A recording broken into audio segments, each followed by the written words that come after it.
Hello everyone, welcome back to my English library. ఈ వీడియోలో మనం wear the mind is without fear అనేటువంటి ఈ పోయం పైన 50 క్వశ్చన్స్ ని ఆన్సర్ చేయబోతా ఉన్నాం. ఇది ఇంగ్లీష్ కంటెంట్ కి సంబంధించినటువంటి వీడియో. ఎవరైతే ఇంగ్లీష్ కంటెంట్ పైన ఎగ్జామ్ రాస్తూ ఉన్నారో అంటే టీజీటీ కానీ పీజీటీ కానీ అండ్ స్కూల్ అసిస్టెంట్ కానీ ఎవరైతే 60 మార్క్స్ కంటెంట్ రాస్తూ ఉన్నారో అండ్ ఇంక్లూడింగ్ మెథడాలజీ వారికి ఈ వీడియో యూస్ఫుల్ గా ఉంటుంది. ఈ wear the mind is without fear అనేటువంటి పోయం ఆల్రెడీ నేను తెలుగులో ఎక్స్ప్లెయిన్ చేసి మన ఛానల్లో ఉంచడం జరిగింది. సో మీరు కనుక చూడకపోతే లింక్ డిస్క్రిప్షన్ లో ఇస్తాను, ఒకసారి చూడండి. సో మనం క్వశ్చన్ స్టార్ట్ చేస్తే first question is who wrote the poem wear the mind is without fear. So ఈ వరల్డ్ ఫేమస్ పోయం ఇది రవీంద్రనాథ్ ఠాగూర్ గారు రాసినటువంటిది. ఇది రవీంద్రనాథ్ ఠాగూర్ గారు రాసినటువంటి where the mind is without fear అనేటువంటి poem. In which year Tagore was awarded Nobel Prize? Literature లో Nobel prize అనేది ఠాగూర్ గారికి ఇవ్వడం జరిగింది. ఇది ఏ ఇయర్ లో అనేది అడుగుతా ఉన్నాడు. 1913 లో నోబెల్ ప్రైజ్ అనేది లిటరేచర్ కి సంబంధించి ఠాగూర్ గారికి ఇవ్వడం జరిగింది. అండ్ ఇంకొక ఇన్ఫర్మేషన్ అంటే is the first non European is the first non European to secure Nobel prize in the category of literature లో నోబెల్ ప్రైజ్ వచ్చినటువంటి నాన్ యూరోపియన్ లో ఫస్ట్ పర్సన్ అనమాట. అది కూడా క్వశ్చన్ అడిగే ఛాన్స్ ఉంది. So please do remember that. The next one, the original language of the poem. అందరికీ తెలిసింది ఈయన బెంగాల్కి సంబంధించిన ఆయన. సో ఈయన బెంగాల్లో ఈ పోయం ని గీతాంజలి అనే పోయం రాయడం జరిగింది. అది కలెక్షన్ ఆఫ్ పోయమ్స్, అది గీతాంజలి అనేది.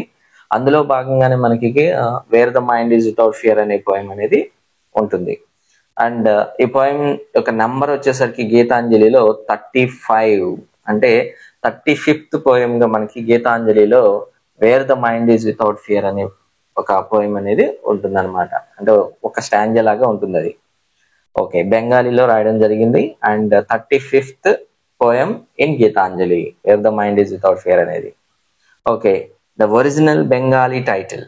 బెంగాల్ రాయబడినటువంటి ఈ బుక్ అనేది గీతాంజలి అనే బుక్ ఫస్ట్ బెంగాలీ టైటిల్ ఇవ్వడం జరిగింది. అది ఏమిటి అని అడుగుతా ఉన్నారు. సో దాని టైటిల్ ఏంటంటే చిత్తో జత బయోష్నియో. ఓకేనా, గుర్తుపెట్టుకోండి. కన్ఫ్యూజింగ్ గా ఇస్తాడు మీకు టైటిల్స్ అక్కడ.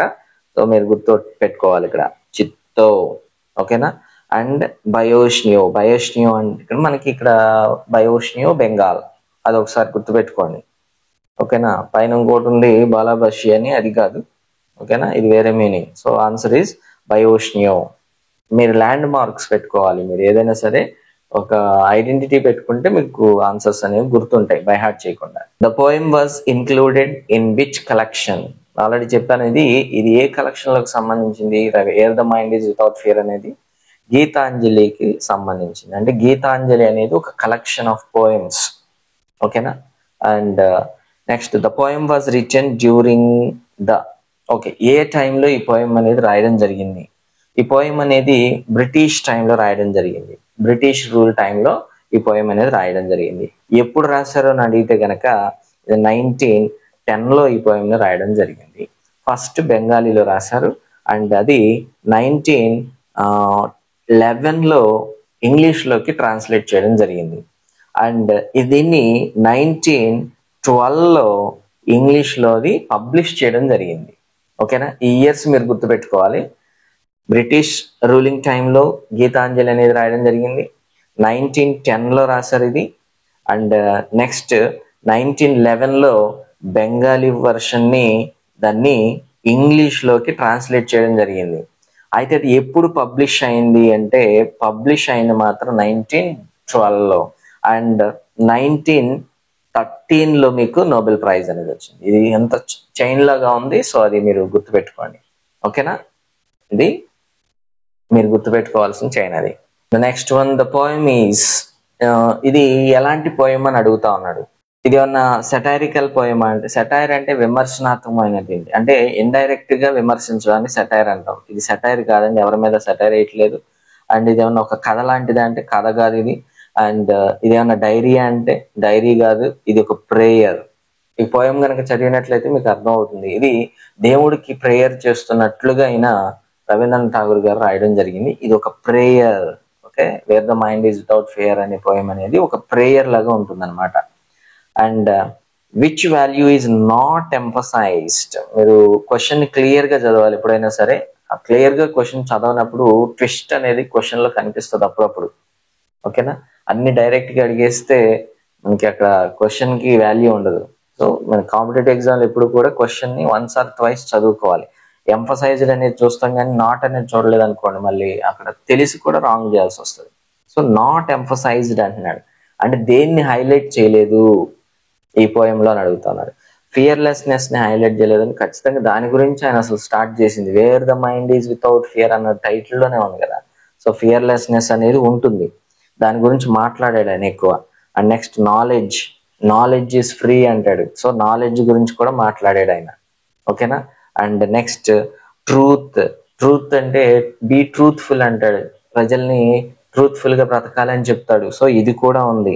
ఏది లేదు అంటే వెల్త్ గురించి మాట్లాడలేదు, సంపద గురించి ఆయన ఈ పోయంలో మాట్లాడలేదు. So the answer is D అనమాట. ఓకేనా. సో వెల్త్ గురించి ఆయన మాట్లాడలేదు.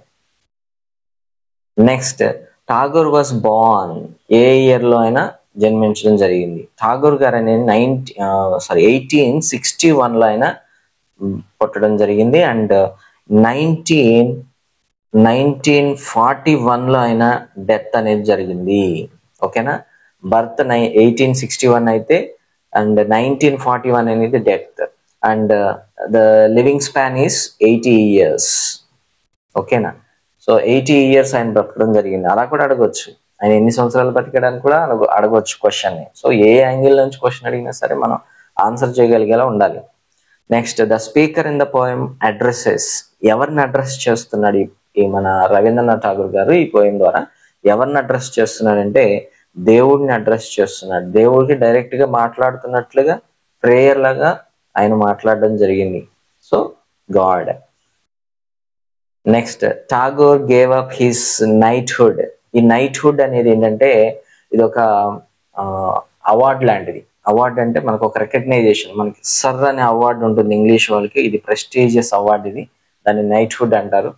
ఓకేనా. నైట్హుడ్ అంటే ఏంటని కూడా అడగొచ్చు. నైట్హుడ్ అంటే ఏం లేదు, సర్ అనేటటువంటి పేరు ఇస్తారు మనకి. మనం ఇక్కడ జనరల్ గా సర్ సార్ సార్ సార్ అని పిలుస్తారు. ఈ సార్ వేరు, అక్కడ బ్రిటిషర్స్ ఇచ్చేటటువంటి సర్ ఐడెంటిటీ వేరు, అది నైట్హుడ్ అంటారు దాన్ని. బ్రిటిష్ గవర్నమెంట్ రవీంద్రనాథ్ ఠాగూర్ గారికి నైట్హుడ్ అనేది ప్రజెంట్ చేయడం జరిగింది. అయితే ఇప్పుడు Tagore gave up his knighthood after, దేని తర్వాత, ఏ సంఘటన తర్వాత ఈ నైట్హుడ్ అవార్డ్ ని ఆయన గేవ్ అప్ అంటే వదిలేశాడు, అంటే ఇచ్చేసాడు, తిరిగి ఇచ్చేసాడు. ఓకేనా. ఆ నైట్హుడ్ అనే అవార్డ్ ని ఆయన ఉంచుకోవడానికి ఇష్టపడలేదు. ఎప్పుడు అంటే ఇది Jallian Walabagh massacre. Okay, massacre అంటే ఏం లేదు, మారణకాండ. జలియన్ వాలాబాగ్ మారణకాండ తెలుసు కదా.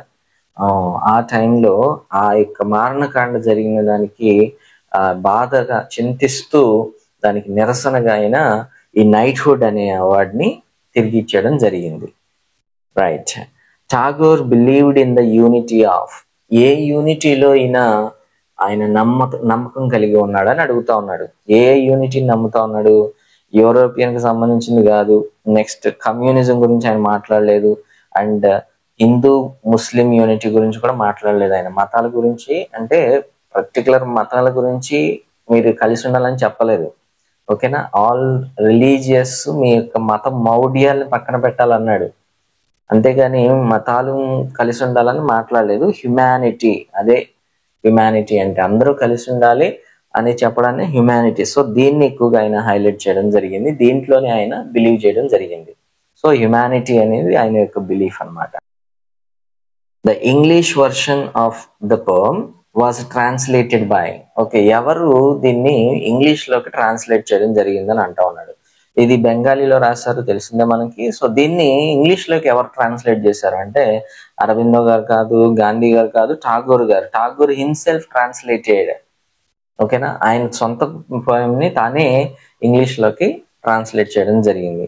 అండ్ సో ఠాగూర్ గారు answer. The tone of the poem, okay, ఇది ఏ టోన్ లో రాయడం జరిగింది? ఏ టోన్ అంటే ఎలాంటి మూడుతో ఈయన పోయం రాయడం జరిగింది, ఆయన యొక్క ఇంటెన్షన్ అండ్ మెంటల్ స్టేటస్ ఏంటి ఆ టైంలో అని అడుగుతా ఉన్నాడు. సో హ్యూమరస్ అంటే ఫన్ ఎక్కడ ఉండదండి పోయంలో, మొత్తం కూడా ప్యాట్రియాటిజం ఉంటుంది. And hopefulness and prayerful.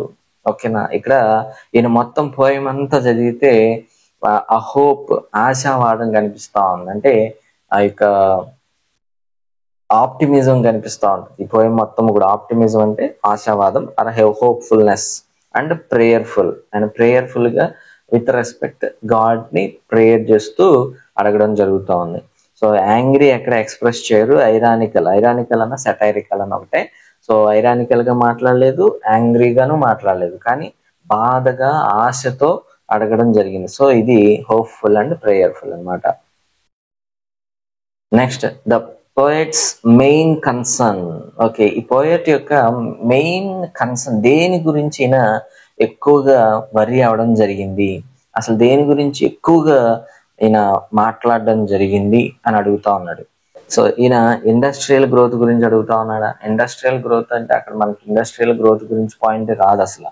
And next, foreign policy అంటే అసలు స్వాతంత్రమే లేదు, ఇంకా ఫారిన్ పాలసీ ఆడ ఉంటుంది. అండ్ నెక్స్ట్, స్పిరిచువల్ ఫ్రీడమ్ గురించి ఆయన మాట్లాడతారు.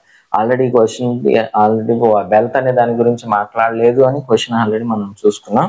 సో స్పిరిచువల్ ఫ్రీడమ్ గురించి ఆయన ఈ దీంట్లో ఎక్కువగా స్పెసిఫిక్ గా చెప్పడం జరిగింది ఈ పాయింట్స్ లో.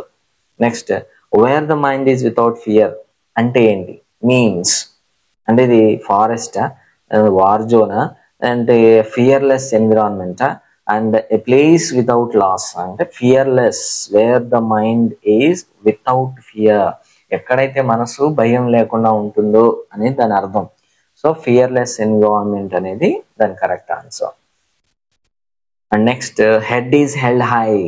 ఏం సజెస్ట్ చేస్తుంది ఫ్రేజ్ అనేది? హెడ్ ఈజ్ హెల్డ్ హై అంటే ఏం సజెస్ట్ చేస్తుంది? దీనికి ఆరోగెన్స్ అంటే ఇక్కడ ఆరోగెన్స్ గురించి మాట్లాడలేదు. అంటే తలెత్తుకుని జీవించడం, అంటే తలెత్తుకుని జీవించడం అంటే సెల్ఫ్ రెస్పెక్ట్ అనమాట అది. ఓకేనా, ఆరోగెన్స్ గురించి కాదు. తలెత్తుకోవడం అనేది మనకు సెల్ఫ్ రెస్పెక్ట్ ని ఐడెంటిటీ చేస్తుంది ఇక్కడ. సో సెల్ఫ్ రెస్పెక్ట్ అనమాట. నెక్స్ట్, నాలెడ్జ్ ఈజ్ ఫ్రీ అంటే ఏంటి? Knowledge where knowledge is free అని మెన్షన్ చేస్తాడు ఒక ఫ్రేజ్ లో. దాని అర్థం ఏంటని అడుగుతా ఉన్నాడు. సో బుక్స్ ఫ్రీగా ఇవ్వాలా, నో ఎగ్జామ్స్ ఉండకూడదా, అంటే ఎగ్జామ్స్ ఉండకూడదా, నెక్స్ట్ ఆన్లైన్ లెర్నింగ్ ఉండాలా, లేదంటే యూనివర్సల్ ఎడ్యుకేషన్ ఉండాలా, ఏంటని అడుగుతా ఉన్నాడు. సో యూనివర్సల్ ఎడ్యుకేషన్ అనేది ఉండాలి అని అంటా ఉన్నాడు. యూనివర్సల్ ఎడ్యుకేషన్ అంటే access to education for all, అంటే ఎడ్యుకేషన్ అనేది అందరికీ ఉండాలి. Access to education everybody. Free books ఇవ్వమని అడగలేదు ఆయన, ఎగ్జామ్స్ ఉండకూడదని అడగలేదు, ఆన్లైన్ అనేది అసలు అప్పుడు పాయింటే లేదు కదా. అండ్ నెక్స్ట్, యూనివర్సల్ ఎడ్యుకేషన్ అంటే access to be granted to every individual in the country. ప్రతి ఒక్కరికి ఎడ్యుకేషన్ అనేది ఫ్రీగా ఉండాలి, యాక్సెసిబుల్ గా ఉండాలి అని చెప్తా ఉన్నాడు ఆయన. నెక్స్ట్, నారో డొమెస్టిక్ వాల్స్ అనేది దేని గురించి చెప్తా ఉంది పోయంలో? ఆయన ఉద్దేశం దేని గురించి చెప్తా ఉన్నాడు? స్మాల్ హౌసెస్ అంటే స్మాల్ హౌసెస్ గురించి ఆయన మాట్లాడట్లేదు. అండ్ సోషల్ డివిజన్స్, ఇక్కడ ఆయన సోషల్ డివిజన్స్ అంటే మనిషికి మధ్యనటువంటి ఆ యొక్క అంతరాల గురించి మాట్లాడుతూ ఉన్నాడు. ఈ పర్సనల్ ఫ్యామిలీ ప్రాబ్లమ్స్ గురించి, ఆర్కిటెక్చర్ గురించి ఇవేమీ మాట్లాడలేదు ఆయన. అంటే చిన్న చిన్న హౌసెస్ గురించి మాట్లాడలేదు. సోషల్ డివిజన్స్ అంటే సొసైటీలో ఉన్నటువంటి ఆ యొక్క విభేదాలు అండ్ భిన్నత్వాలు, అండ్ నెక్స్ట్ ఆ యొక్క డివిజన్స్ ఉన్నాయి, సపరేషన్స్ ఉన్నాయి కదా, మతాలు, కులాలు, ఇలా రేసెస్ అని, వాటి గురించి ఎక్కువగా మాట్లాడాడు ఈయన. సో ఇక్కడ నారో డొమెస్టిక్ వాల్స్ అంటే సోషల్ డివిజన్స్ అనమాట. నెక్స్ట్, టైర్లెస్ స్ట్రైవింగ్ అంటే కంటిన్యూస్ ఎఫర్ట్, స్ట్రైవింగ్ అంటే హార్డ్ వర్క్, టైర్లెస్ అంటే అలిసిపోనటువంటి, అంటే నిరంతరాయంగా, టైర్లెస్ అంటే నిరంతరాయంగా అలిపోయలేనటువంటి, అండ్ స్ట్రైవింగ్ అంటే హార్డ్ వర్క్, అంటే అలిపే లేకుండా హార్డ్ వర్క్ చేయడం, దానికి ఇక్కడ కంటిన్యూస్ ఎఫర్ట్ అనేది మనకు అర్థమవుతుంది. Next, perfection. ఈయన పర్ఫెక్షన్ అన్నాడు, నేను పోయంలో ఆయన పాయింట్అవుట్ చేయడం జరిగింది. పర్ఫెక్షన్ వైపు ప్రజలు ఉండాలంటా ఉన్నాడు. ఆ పర్ఫెక్షన్ అంటే ఏంటి అసలు? దేని గురించి పర్ఫెక్షన్ అని అడుగుతా ఉన్నాడు? అంటే పొలిటికల్ పవర్ కావాలంటా ఉన్నాడా, లేదంటే ఫినాన్షియల్ సక్సెస్ కావాలంటా ఉన్నాడా, లేదంటే మోరల్ ఎక్సలెన్స్ కావాలంటున్నాడా, లేదా బ్యూటీ కావాలంటా ఉన్నాడా? దేని గురించి ఆయన ఇక పర్ఫెక్షన్ అని అడుగుతా ఉన్నాడంటే, పొలిటికల్ పవర్ అనేది అక్కడ ఒక ఆస్పెక్ట్ లో ఫ్రీడమ్ అంటే బ్రిటిషర్స్ నుంచి ఫ్రీడమ్ కావాలి అని అంటా ఉన్నాడు. అది ప్రజలందరూ దేశానికి సంబంధించింది, కానీ ఇండివిజువల్ గా ప్రజలను ఉద్దేశించి ఈ పోయం మాట్లాడడం జరిగింది ఎక్కువగా. అక్కడ మోరల్ ఎక్సలెన్స్ అంటే మీ మొరాలిటీలో డెవలప్మెంట్ కావాలి అని చెప్పి ఆయన బాగా ఫైట్ చేయడం జరిగింది ఈ పోయంలో. సో ఆయన మోరల్ ఎక్సలెన్స్ గురించి ఎక్కువగా మాట్లాడాడు. మోరాలిటీ అండ్ స్పిరిచువాలిటీ ఈ రెండు ఉన్నాయి. ఫినాన్షియల్ గురించి మాట్లాడలేదు, అండ్ బ్యూటీ గురించి మాట్లాడలేదు, పొలిటికల్ పవర్ గురించి మాట్లాడలేదు. ఓకేనా. And next dead habit. ఈ dead habit is compare to అంటే ఈ డెడ్ హ్యాబిట్ అనేది దేంతో కంపేర్ చేయబడింది పోయంలో అని అడుగుతా ఉన్నాడు. డెడ్ హ్యాబిట్ అనేది ఫైర్, రివర్, ఫారెస్ట్, డెజర్ట్. ఇక్కడ డెజర్ట్ గురించి ఆయన మాట్లాడడం జరిగింది. అంటే ఒక క్లియర్ స్ట్రీమ్ అనేది డెజర్ట్ లోకి వెళితే ఎలాగైతే డక్ట్ అయిపోతుందో, అదే విధంగా ఈ ప్రజలు అంటే దేశంలో ఉన్నటువంటి ప్రజలు వాళ్ళ యొక్క ట్రూత్ఫుల్ ఐడియాలజీని డెవలప్ చేసుకోవాలి.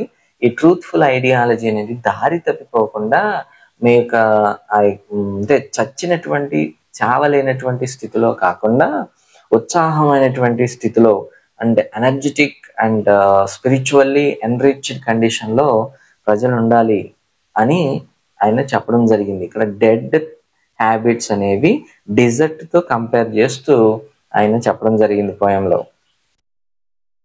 Next clear stream of reason symbolises. ఈ క్లియర్ స్ట్రీమ్ ఆఫ్ రీజన్ అనేది పోయంలో యూజ్ చేయడం జరిగింది.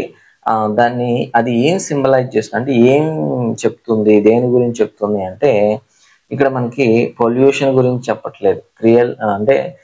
క్లియర్ స్ట్రీమ్ అంటే సెలయేరు అంటే నది. ఎప్పుడైతే నది క్లియర్ గా ఉంటుందో ఆ నదిని రీజన్ తో కంపేర్ చేశాడు. క్లియర్ స్ట్రీమ్ ఆఫ్ రీజన్, మన రీజనింగ్ అనేది, మన థింకింగ్ అనేది, మన రేషనలిజం అనేది క్లియర్ స్ట్రీమ్ లాగా ఉండాలి అని అంటా ఉన్నాడు. ఓకేనా. సో పొల్యూషన్ గురించి ఆయన మాట్లాడలేదు, యాంగర్ గురించి మాట్లాడలేదు, కల్చర్స్ గురించి మాట్లాడలేదు. రేషనల్ థింకింగ్ అంటే ప్రజల యొక్క థింకింగ్, ఆలోచన విధానం క్లియర్ స్ట్రీమ్ లాగా ఉండాలి. అంటే ఏదో ఒకటి కళ్ళకు కప్పేసుకుని ఏదో ఒకటి మూఢనమ్మకాలు పెట్టుకుని ఆలోచన చేస్తే సరైన ఆలోచన చేయలేరు జనం, సరైనటువంటి నిర్ణయం తీసుకోలేరు. అలా కాకుండా నీ ఆలోచన ఎప్పుడు కూడా క్లియర్ స్ట్రీమ్ లాగా ఉంటే అప్పుడు రైట్ డెసిషన్ తీసుకుంటాం. ప్రియాక్యుపైడ్ మైండ్ సెట్ కనుక ఉంటే డెసిషన్ అనేది కరెక్ట్ గా రాదు. The poet wants awakening into మన పోయట్ గారు అవేకెనింగ్ ఇంటూ దేనిలోకి మన భారతదేశాన్ని మేల్కొల్పాలని చూస్తా ఉన్నాడు అని అంటా ఉన్నాడు ఇక్కడ. సీ ఆఫ్ చేంజ్, సముద్రంతో కంపేర్ చేసాడు ఆయన. అండ్ ఫారెస్ట్ వైపు వెళ్ళాలంటా ఉన్నాడా, నెక్స్ట్ డార్క్నెస్ వైపు వెళ్ళాలంటున్నాడా? కాదు, ఇవేవి కాదు, హెవెన్ ఆఫ్ ఫ్రీడమ్. మన యొక్క భారతదేశం అనేది అప్పుడు ఉన్నటువంటి పరిస్థితుల ప్రకారం ప్రజలు అనేవాళ్ళు హెవెన్ ఆఫ్ ఫ్రీడమ్ వైపు నడిపించబడాలి అని దేవుణ్ణి అడుగుతా ఉన్నాడు. అంటే ఆ స్వాతంత్రం అనేటటువంటి ఆ స్వర్గం వైపు నా ప్రజల్ని నడిపించు, మేల్కొల్పు అని దేవుణ్ణి అడగడం జరుగుతూ ఉంది అక్కడ పోయంలో. డ్రయరీ డిజర్ట్ శాండ్ రిఫర్స్. ఈ డ్రయరీ డిజర్ట్ శాండ్ అనేది దేన్ని రిఫర్ చేస్తుంది ఇచ్చినట్లు అని అడుగుతా ఉన్నాడు. So traditions, habits, politics, trees గురించి కాదు, పాలిటిక్స్ గురించి కాదు ఆయన మాట్లాడేది, హ్యాబిట్స్ గురించి. అంటే హ్యాబిట్స్ అనేవి ఆ యొక్క డ్రయరీ డిజర్ట్ లాగా ఉండకూడదు అని, అంటే ఆ యొక్క బ్రాడ్ అండ్ మైండ్ సెట్ తో ఉండాలి, కానీ ఆ యొక్క చేవ చచ్చినటువంటి స్థితిలో ఉండకూడదు అనేది ఆయన యొక్క మెయిన్ కన్సర్న్ అనమాట. సో హ్యాబిట్స్ గురించి ఆయన చెప్పడం జరుగుతుంది. And ever widening thought and action. Ever widening thoughts and action దేన్ని సజెస్ట్ చేస్తుంది అంటే మనకి ఇక్కడ బ్రాడ్ మైండెడ్నెస్ గురించి చెప్తా ఉంది. అంటే మనిషి బ్రాడ్ మైండెడ్ డెవలప్ చేసుకోవాలి. బ్రాడ్ మైండ్ నారో మైండ్ తో చేసేటటువంటి ఆలోచనలు ఎప్పుడూ కూడా ఆ యొక్క రాంగ్ డెసిషన్స్ ఉంటాయి. అండ్ దానివల్ల మనిషి ముందుకు వెళ్ళడం ఫైనాన్షియల్ గా కానీ అండ్ సోషల్ గా కానీ ఎదగడం అనేది కష్టం. సో బ్రాడ్ మైండెడ్ ని డెవలప్ చేసుకోవాలని చెప్తా ఉన్నాడు.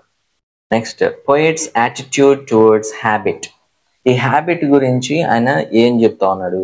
ఎలాంటి హ్యాబిట్ అని అన్నాడు. ఇక్కడ హ్యాబిట్ గురించి ఏం చెప్పాడంటే ఎంకరేజింగ్ గా ఉందన్నాడా, న్యూట్రల్ గా ఉందన్నాడా, పాజిటివ్ గా ఉన్నాడా, నెగటివ్. అంటే ఇక్కడ ఈ నెగటివిటీ హ్యాబిట్స్ అనేవి డైరీ డిజర్ట్ గా ఉండకూడదు అంటా ఉన్నాడు కదా. సో ఆయన నెగటివ్ గురించి మాట్లాడేది ఇక్కడ, యాటిట్యూడ్ హ్యాబిట్స్ మీద. అంటే అప్పుడు ఉన్నటువంటి మనుషులకు ఉన్నటువంటి ఆ ఆలోచన, ఆ హ్యాబిచువల్ థాట్స్ ఎలా ఉన్నాయంటే నెగటివ్ గా ఉన్నాయి. సో అవి తగ్గిపోవాలి, అవి చచ్చిపోవాలి అని డైరెక్ట్ గా చెప్తా ఉన్నాడు ఆయన. సో నెగటివ్ గా ఉన్నాయి ఆయన హ్యాబిట్స్ మీద ఆయన యొక్క opinions. The kind of freedom Tagore desires. The kind of freedom, ఎలాంటి ఫ్రీడమ్ నైనా ఆశపడ్డాడు. ఎలా ఇక్కడ మనకి పొలిటికల్ గా ఉంది, spiritual, intellectual, economical, physical. Political గురించి మనం కాదు, అండ్ ఎకనామికల్ కాదు, ఫిజికల్ గా కాదు, స్పిరిచువల్ అండ్ ఇంటలెక్చువల్ రెండు విధాలుగా మన ఠాగూర్ గారు ఫ్రీడమ్ కావాలి అని చెప్పి ఆశపడడం జరుగుతుంది. The poem promotes. ఈ పోయిమ్ దేన్ని ప్రమోట్ చేస్తోంది? కాన్ఫ్లిక్ట్స్ అంటే విభేదాలు, అంటే ఒకళ్ళకి మధ్య గొడవలను ప్రమోట్ చేస్తుందా? కాదు. అండ్ నెక్స్ట్ ఇండస్ట్రియలిజం అంటే కాదు, దాని గురించి మాట్లాడలేదు ఆయన.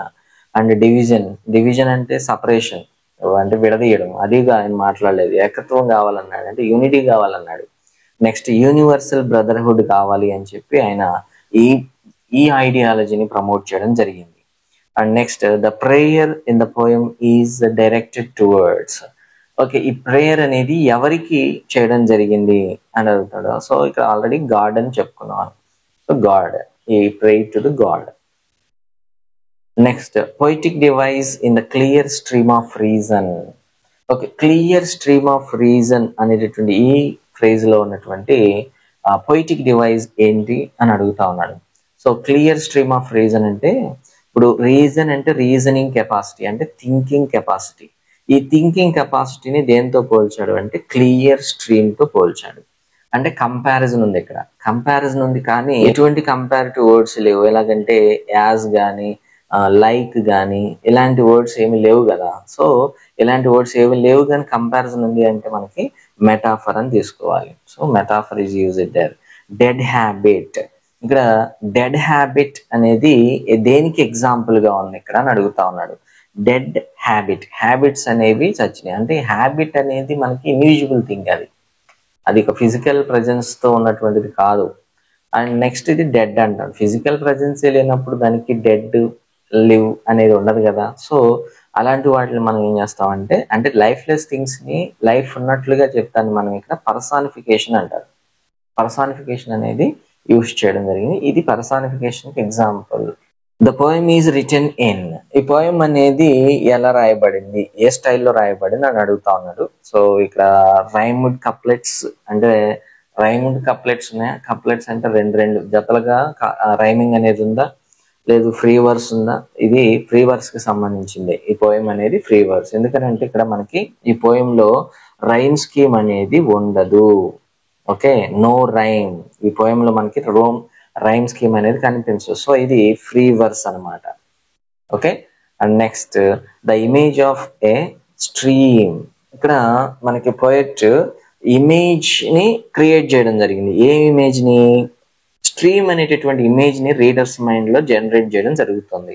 అయితే అది దేన్ని రిఫర్ చేస్తుంది? ఇక్కడ స్ట్రీమ్ అనేటటువంటి దేన్ని రిఫర్ చేస్తుంది అని అడుగుతా ఉన్నాడు. అంటే ఉద్దేశంతో ఆయన స్ట్రీమ్ ని వాడడం జరిగింది అంటున్నాడు.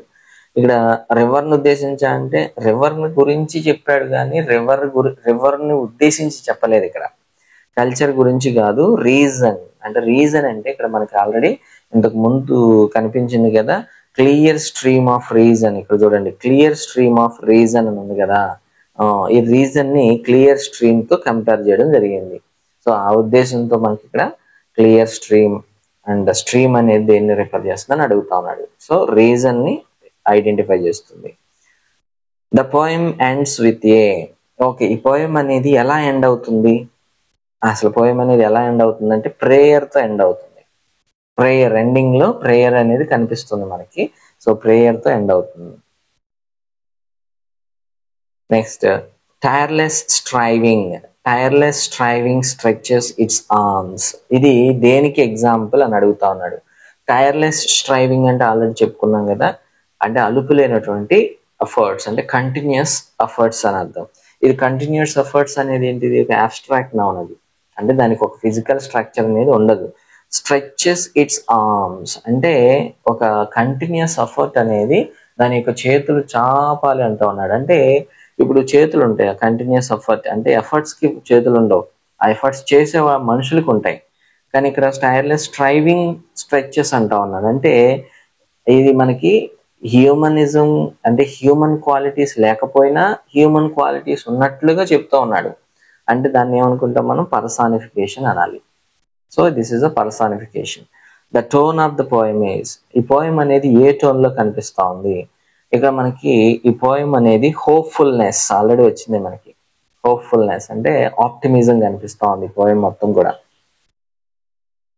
Next, haven of freedom represents. ఈ హెవెన్ ఆఫ్ ఫ్రీడమ్ అనేటటువంటి ఫ్రేజ్ ఏమి రిప్రజెంట్ చేస్తుందో అంటా ఉన్నాడు.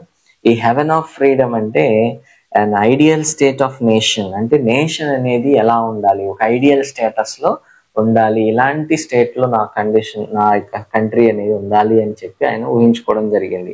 అది ఒక ఆదర్శవంతమైనటువంటి పరిస్థితుల్లో నా దేశం ఉండాలి అని చెప్పి ఆయన ఊహించుకోవడం జరిగింది. So ideal state of the nation, heaven of freedom అంటే. Next, mood of the poem. ఇందులో ఈ పోయం అనేది ఏ మూడ్ లో రాయబడింది అని అడుగుతా ఉన్నాడు. సో ఏ మూడ్ అంటే ఆల్రెడీ వచ్చింది ఇంతకు ముందు, హోప్ఫుల్నెస్ అనేది. హోప్ఫుల్నెస్ అంటే ఆప్టిమిజం, ఓకేనా, optimism. Despair, anger, confusion. Despair అంటే నిరాశవాదం, యాంగర్ అంటే కోపం, అండ్ కన్ఫ్యూజన్ అంటే గజిబిజిదనం. అలా ఏమీ లేదు మనకి ఇక్కడ. ఆయన క్లియర్ గా తన ఆశను వ్యక్తపరచడం జరిగింది. దాన్ని ఆప్టిమిజం అంటారు. హోప్ఫుల్నెస్ అన్న ఆప్టిమిజం అన్న రెండు ఒకటే. Tyreless striving represents. ఈ టైర్లెస్ స్ట్రైవింగ్ అనేది దేన్ని రిప్రజెంట్ చేస్తుంది అని అడుగుతా ఉన్నాడు. ఈ టైర్లెస్ స్ట్రైవింగ్ అనేది ఇప్పుడు ఆల్రెడీ 2 సార్లు మనకి రిపీట్ అయింది.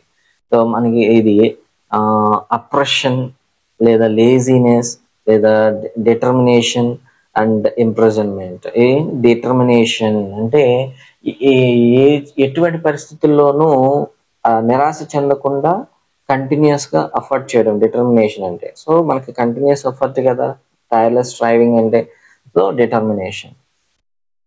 అండ్ నెక్స్ట్ ఇక్కడ మీకు అంటే స్టైల్ ఆఫ్ క్వశ్చనింగ్ మార్చడం జరిగింది. ఇక్కడ మీకు 5 క్వశ్చన్స్ ట్రూ ఆర్ ఫాల్స్ ఉంటాయి. ఈ ట్రూ ఆర్ ఫాల్స్ మనం ఐడెంటిఫై చేయాలి. నెక్స్ట్ ఫస్ట్ వన్ ఏంటంటే, the poem encourages narrow mindedness. Narrow minded ని ఎంకరేజ్ చేస్తుందా?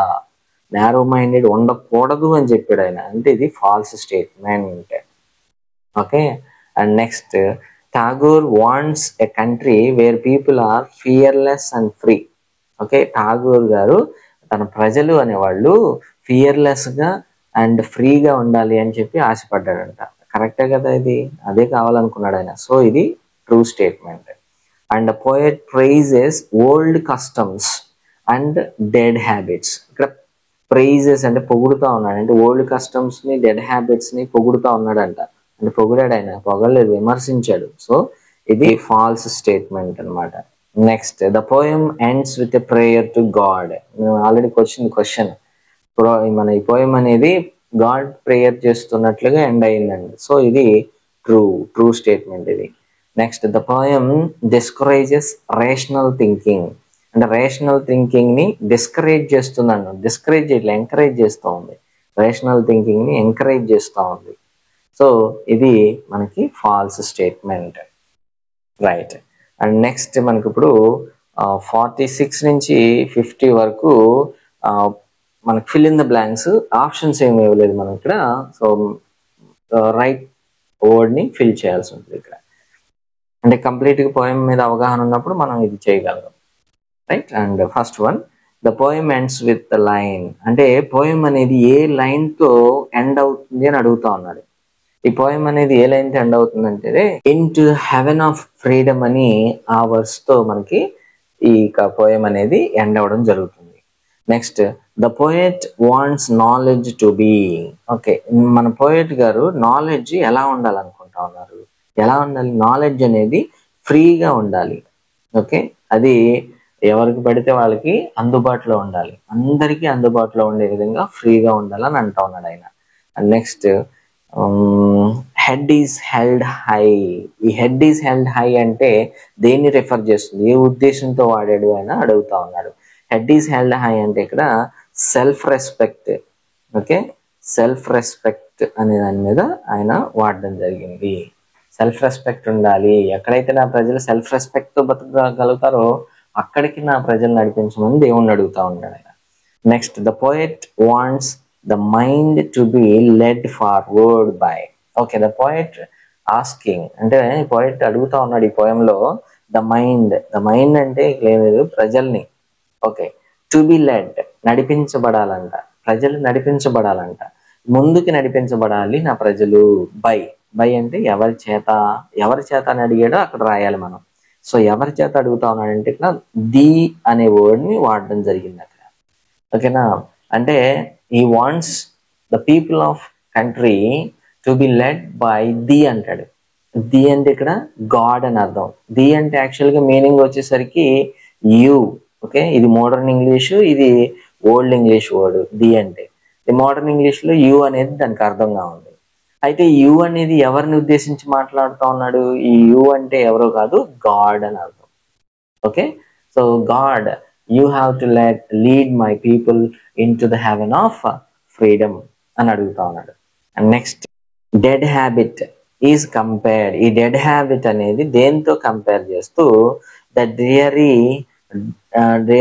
డిజర్ట్ అంటా ఉన్నాడు. ఇక్కడ డ్రియరీ శాండ్ ఆఫ్ ద డిజర్ట్ అంటాడు. ద డ్రియరీ శాండ్ ఆఫ్ డిజర్ట్ అని అంటా ఉన్నాడు. సో శాండ్ గురించి చెప్తా ఉన్నాడు. సో ఇది మీకు 50 questions on wear the mind is without fear అనేటువంటి పోయం నుంచి. ఇంకా డీపర్ లెవెల్ ఆఫ్ క్వశ్చన్స్ కావాలి అనుకుంటే మీరు కామెంట్ చేయండి. డెఫినెట్లీగా ఇంకా ఇన్ డీటెయిల్ క్వశ్చన్స్ అనేవి మీకు తీసుకురావడం జరుగుతుంది. Right, and that's all for today. Thank you very much. See you soon with another video.